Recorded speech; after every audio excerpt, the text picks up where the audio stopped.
Hello! So, I am recording this after having finished Castlevania 2. Because I forgot to do this after I finished Castlevania 1. But, finished 2, enjoyed it. Wanted to give my thoughts on the first one.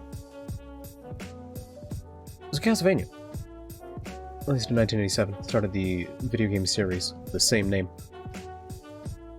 The world, I'd say, is quite good. Not great, because I can't think of any, like, standout levels. It's all sort of just walk through corridors. It does have the clock tower, though, which, presence of the clock tower is a lovely thing to see, just because of its presence in the later games. So I'm gonna give it a solid, like, 7 out of 10 on the world. It's their levels. They have enemies in them, you can hit things. There's secret stuff, which is kind of nice. You know, let's give it an 8. Forgot about the secret stuff. Yeah, you can find like little bits of health around the place, and the boss fights are, I'd say, well designed, but well designed to be an asshole. The story, I mean, once again, NES out of 10. You come to the wrong place if you're expecting an amazing story out of a NES game. Characters, NES out of 10. Gameplay. I'm gonna say the gameplay is like a 9 out of 10 just because it is beautifully designed to fuck you over. Beautifully done to be an asshole. It's a masterclass in being a douchebag. Placement of certain enemies, the way you have to fight them, the Medusa heads.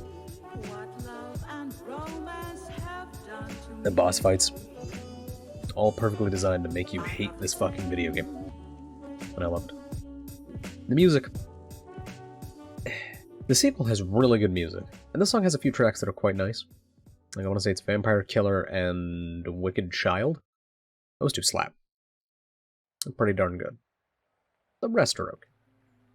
So I'm gonna give it a solid 8 out of 10 on the music. The length.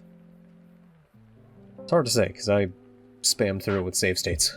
But I mean, it's decently long for what it is. For a NES game. You know, if you got it for Christmas, 1987, take you fucking ages because you're a child and this game is designed to break even the strongest of men. And I was actually wrong about the game a tiny bit. I assumed that it was only worth playing by spamming save states.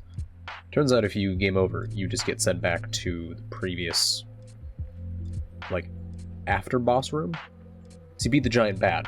The earliest you will ever go back to off of a game over is the room after the giant bat. You beat Frankenstein, you're going to start from post-Frankenstein every time you game over, until you beat the next boss. So, game overing, while punishing, is not the instant fuck you start the game over again that I thought it was. I still wouldn't want to replay some of those sections, especially against a boss like Death.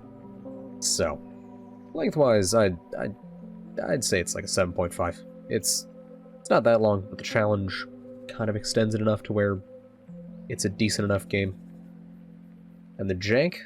I don't think there was jank. I don't recall Castlevania jank. It was a surprisingly jank-free experience.